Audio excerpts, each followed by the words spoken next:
نور میں سے اس طرح کو نکالا گیا اور نور کا وزن نہیں ہوتا. لہذا آپ سوچ رہے ہوں 3 میل کا غارہ بننے میں جو ٹوٹ رہی کہ نہیں اسے بتا رہا ہوں کہ اس کا میٹیریل نور سے ہمارے کپڑے کا میٹیریل کپاس ہے یا فائبر اور جو مصنوعی فائبر. تو یہ جو کہ مٹی چیزیں ان کا وزن ہے. سردیوں میں جلدی پہننے چادر پہننے کوٹ پہننے کا آدمی اچھا خاصا وزن ہو جاتا ہے. تو جنت کے کپڑے کا جو اصل مادہ ہے میٹیریل وہ نور ہے.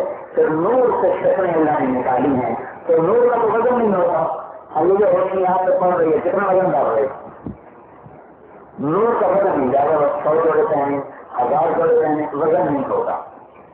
پھر میں نے پوچھا کہ نور ہے تو یہاں پتہ نہیں میلیے کی چھٹی آپ کو کیا پتہ ہے تو کہاں نظر نہیں آ رہا.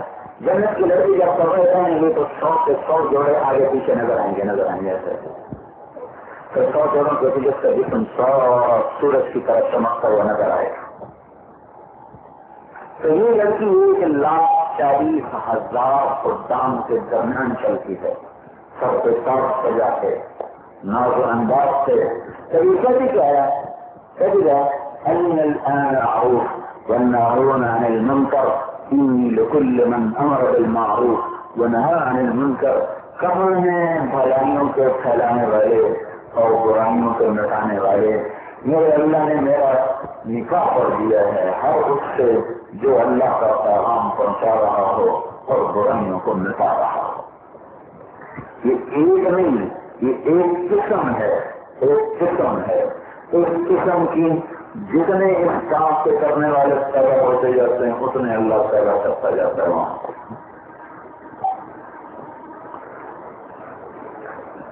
لندن میں نے یہ جان کیا تو ایک لڑکا میرے پاس آ گیا کہنے کا مطلب یہ کیریئر زیادہ ہے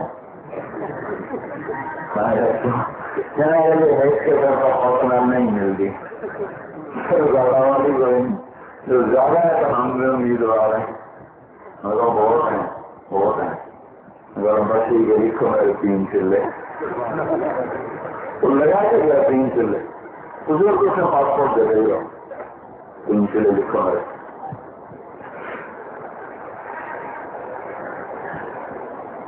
اللہ تعالیٰ نے انسانی آنکھوں سے ٹھنڈک کا کیا سامان تیار کر کے رکھا ہے رحم و گمان میں بھی. تبلیغ کو تبلیغی جماعت کی ٹھیکیداریاں سمجھو آپ کے آنکھوں والے بڑے استعداد کے لوگ ہیں. اللہ نے اس محفل میں بہت استعداد خاص رکھی. بعض زمین زرخیز ہوتی ہے بعض درمیان ہوتی ہے بعض کلر ہوتی ہے. تو یہ زمین زرخیز ہے. یہاں جب دین کی محنت کی تو یہاں بڑے بڑے علماء پیدا ہوئے. جب زمانہ خیر کا تھا اسی زمین سے بڑے بڑے علماء پیدا ہوئے ہیں. اور جب مکی محنت آئی تو یوں بڑے بڑے نظام دنیا کے چلانے والی اللہ تعالیٰ نے یہاں سے اٹھائی ہے. جب تھوڑا سا کانٹا بدل جائے کیا ہم ان چیزوں میں سے کسی کی میں رکاوٹ نہیں بڑھ رہا ہے. موقع کتنا کہہ رہا بھائی ان میں شریعت کو داخل کر کے چلو. اس میں آسان نہ کرو کہ جیسا کافر کمائے ویسا ہم کمائیں تو پھر کوئی اور بڑی شریف پکڑائی. اپنی تجارتوں کو نوکریوں کو سارے تو تازہ نہیں بیٹھے ہمارے جیسے بھی بیٹھے ہیں اور غریب بھی مزدور بھی اپنی ساری ترتیب زندگی کو شریعت میں ڈالتے ہوئے اللہ کا پیغام لے کر دنیا میں پھرو. تو یہ وہ کام ہے دیکھو نا تجارت بڑی تجارت تو کوئی کرے گا لیکن تبلیغ کا کام ہر ایک کر سکتا ہے اور بڑی طاقت سے کر سکتا ہے. اور انشاءاللہ جیسے یہاں ایئرپورٹ بن رہا ہے کہ لوگوں کی ٹریولنگ بہت زیادہ ہے ایسے یہاں تبلیغ کا مرکز بھی بہت بڑا بن سکتا ہے. کچھ دیوانی ہوں جو اس کے پیچھے بھی سرگردان ہوں اور مارے پھریں اور لوگوں کو یہ بات سمجھ میں آ جائے. یہ جنونی لوگ ہیں یہاں کے لوگ جنونی جس چیز کو پڑھ جائیں اور پڑھ جائیں. تو اگر ان کو یہ بات سمجھ میں آ جائے کہ عزت اور کامیابی کا یہ ہے یہ میں ایک آیت میں ساری آپ کو تفصیل بتائی کہ یہ ہے عزتوں کا راہ تو یہ ادھر بھی ایسا کریں گے کہ سب کو پیچھے چھوڑ دیں گے. تھوڑے ہم آپ سے اپنے یہ روشنی مانگ رہے ہیں اللہ کے دین کے لیے اور اللہ نے جو کام انہیں دیا ہے اس کے لیے کہ ساری امت میں دین زندہ ہو نماز زندہ ہو اخلاق زندہ ہو عورتوں میں پردہ زندہ ہو حیا پاکدام میں زندہ ہو تاجروں میں سے سود نکل جائے خیانت نکل جائے ذمہ داروں سے تکبر نکل جائے حکومتوں سے ادب نکل جائے سیاست سے فریب نکل جائے دھوکہ نکل جائے. یہ ساری چیزیں زندہ ہو جائیں اس کے لیے نہ تو ہر قدر محنت ہے جو کرے گا اللہ سے چمکائے گا اب اس کے لیے ہم اظہار فرما دیں انشاءاللہ مغرب میں ادھر چیمبر میں جو یہاں تاجر حضرات بیٹھے ہیں صرف تاجر حضرات کو ہم جمع کیا ہے ان پر بھی شریعت کے مطابق حل جاتا ہے. اور اصل طبیعت تو ماں کرتی ہے، باپ کو تو باہر ہوتا ہے کبھی کام میں، کبھی تجارت میں، کبھی نوکری میں، کبھی زراعت میں، تو زیادہ وقت نہیں ملتا باپ کو اولاد کے پاس بیٹھنے کا، لیکن ماں کو وقت زیادہ ملتا ہے. پر عورت کا ذہن بنا ہوا ہو آخرت والا تو ان کے اندر دین کی عظمت پیدا کر گئی. اگر اس کے اندر دین کا دنیا کی عظمت ہوگی تو بچوں میں دنیا کی عظمت پیدا کر. جرمنی میں ہم گئے کچھ 2 سال پہلے اجتماع تھا، تو کراچی کا ایک لڑکا وہاں رہتا ہے میونخ میں، وہاں پڑھتا تھا. پھر وہیں رہائش کر لی تو ایک یونانی لڑکی اس کے ساتھ پڑھتی تھی، تو اس سے کبھی دین کے موضوع پر گفتگو ہوتی تھی، وہ مسلمان ہو گئی. تو دونوں نے آپس میں شادی کر لی. وہ اس لڑکی نے غیر مسلم ہو کر یعنی نو مسلم ہو کر اس نے اپنے بچوں کی ایسی تربیت کی. مجھے وہ بتا رہا تھا دوست ہمارا کہ کوئی عورت ہمارے گھر میں آ جائے تو 4 سال کا میرا بیٹا جس کی عمر 4 سال ہے وہ بھاگ کے دوسرے کمرے میں چلا جاتا ہے کہ عورت آ گئی ہے اور مجھے اس سے پردہ کرنا ہے. 4 سال کا بچہ اور ایک نو مسلم یونانی لڑکی، اس نے اپنے بچے کی پتہ نہیں کس طرح یہ تربیت کی کہ وہ بھاگ کے دوسرے کمرے میں جا رکھتا ہے کہ عورت آ گئی ہے مجھے پردہ کرنا ہے. اور ایک اور مزے کی بات سنائی اور میں بڑا حیران ہوا کہ جب وہ بچے شرارت کرتے ہیں اور ماں کو تنگ کرتے ہیں تو ان کو وہ ڈانٹتے ہوئے سزا کے طور پر میں کہتی پٹائی کروں گی، مرغا بنا دوں گی، یہ کر دوں گی، وہ کر دوں گی. ان کی ماں انہیں کہتی ہے اگر تم شرارت سے باز نہ آئے تو میں تمہیں ڈاکٹر بنا دوں گی، میں تمہیں انجینئر بنا دوں گی. وہ کہتے ہیں نہیں، ہم نے حافظ بننا ہے، ہم نے عالم بننا ہے، ہم نے ڈاکٹر نہیں بننا. وہ اس کو اتنی بڑی اپنے یہ سزا تصور کر رہے ہیں. اس طرح اہمیت ختم کر دی دنیاوی چیزوں کی. اس نے کیا طریقہ اختیار کیا. اب اس کے سارے بچے ماشاءاللہ علم ہی پڑھ رہے ہیں، حافظ بھی ہو گیا. اور یہ تو اس نے مجھے 2 سال پہلے تو اس نے مجھے بتایا ہے، لیکن بات اور پرانی ہے. اب اس کے سارے بچے حفظ کر چکے ہیں اور مختلف مدارس میں پاکستانی ہے تو وہ تعلیم حاصل کرتے ہیں. تو ایک ماں اس حد تک اپنے بچوں کو دین پر لا سکتی ہے. جرمنی میں رہ کر لا سکتی، ایئرپورٹ میں نہیں ہو سکتا، ایئرپورٹ میں رہ سکتا ہے. لیکن اس کی عظمت ہو دل میں کہ مجھے اپنے بچوں کو اللہ کے رسول کے حکموں پر لانا ہے اور اس کے نبی پاک صلی اللہ تبارک و تعالی علیہ وسلم کے طریقوں پر لانا ہے. تو اس لیے بھائی سارے بھائی اس کے ارادے فرمائیں کہ ہم یقیناً ایک دم تو نہ آدمی کچھ کرتا ہے اور نہ ہو پاتا ہے، لیکن آپ نیت اور ارادہ کو فرمائیں کہ ہم اپنی زندگیوں کو اللہ کے رسول کی پسندیدہ ترتیب پر لائیں. تو بھائی وہ جو فیصلہ ہونا ہے وہ اللہ کے دربار میں ہونا ہے. اللہ کس کو پسند کرے گا؟ جو اللہ کو پسند آئے گا وہی کامیاب ہوگا. جس کو اللہ نے رد کر دیا وہ ناکام ہو گیا. اللہ نے اپنی پسند کا معیار بنا کر ہمیں دیا ہے حضرت محمد صلی اللہ تعالی علیہ وسلم. یہ اللہ کی پسند ہے تو بس اس کے سانچے میں اپنے آپ کو اتارنے کی کوشش کرو. جو جتنا اللہ کے نبی پاک صلی اللہ تبارک و تعالی علیہ وسلم کے سانچے میں ڈھلتا جائے گا بس اتنا ہی اللہ تعالیٰ اس کو اپنا پیارا بنا لے گا اور محبوب بنا لے گا. آپ کی پرواز عرشوں کی طرف ہے، جو آپ کے پیچھے چلے گا وہ بھی عرشوں پر چلا جائے گا. ایک بزرگ نے کہا ہمیں تیری 3 باتیں سمجھ میں نہیں آتی. تو کہتا ہے ہم اپنا دین چھوڑ دیں گے، تیرا مان لیں گے.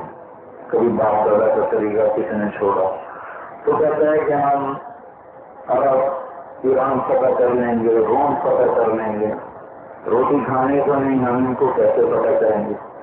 تو کہتا ہے ہم مر جائیں گے، مٹی ہو جائیں گے، پھر اٹھائے جائیں گے. بلا کبھی کوئی ایسا کبھی تو اس کا یہ تو کیسی باتیں کرتا ہے. نے فرمایا انشاءاللہ اللہ تیری زندگی لمبی کرے گا، تو دیکھے گا حرم میرا کلمہ پڑ جائے گا، ایران اور روم کے خزانے ٹوٹ کر مدینے میں آئیں گے۔ باقی یہ تیسری بات مر کے مٹی ہو کے اٹھنا، تو جب دن قیامت کا ہوگا تو میں تیرا ہاتھ پکڑوں گا، تو تیرا ہاتھ پکڑ کے تجھے تیری آج کے دن کی بات یاد دلاؤں گا۔ وہ کہنے لگا میں نہ مانوں، اور چلیں گے، نہیں مانا، مسلمانوں چلے گئے۔ فتح مکہ پر اب اسلام میں آ گیا، حضور صلی اللہ علیہ وسلم کا انتقال ہو گیا، وہی مسلمان ہو۔ ابو بکر رضی اللہ عنہ کے زمانے میں فتوحات شروع ہو گئی اور مسلمان ایرانی سلطنت میں داخل ہو گئے، رومی سلطنت میں داخل ہو گئے، وہ نہیں مسلمان ہوا۔ حضرت عمر کے زمانے میں یرموک کی لڑائی میں روم کا فیصلہ ہو گیا اور قادسیہ کی لڑائی میں ایران کا فیصلہ ہو گیا۔ پھر وہ کہنے لگا دو ہو گئی تو تیسری بھی ہو ہی جائے گی، پھر مسلمان ہوا، ہجرت کر کے مدینے آ گیا۔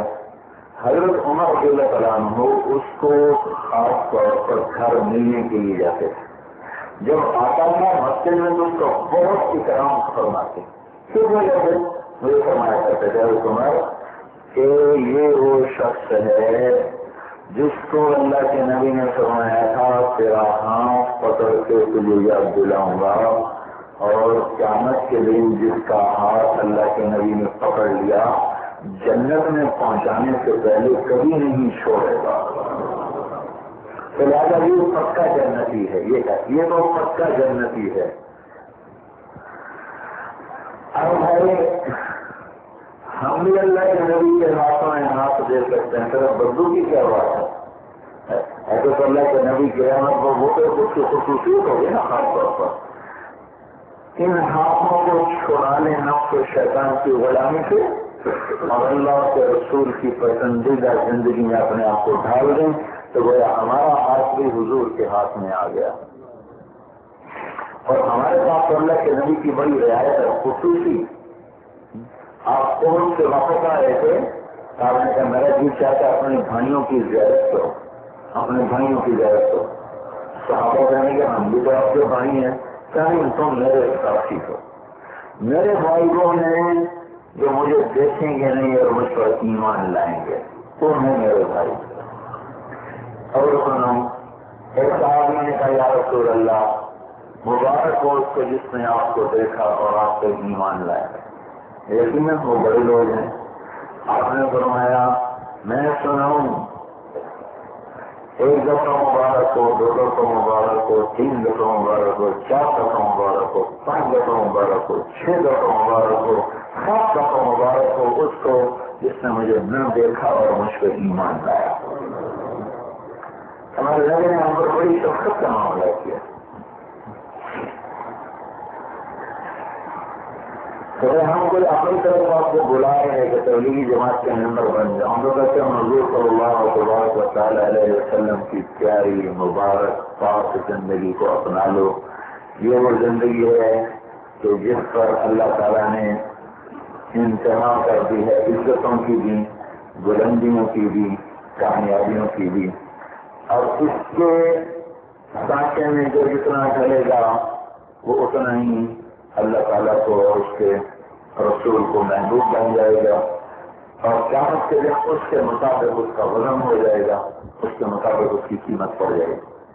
عبداللہ بن مسعود چھوٹے تک کے تھے، پتلے تھے، اور قوم کی زندگی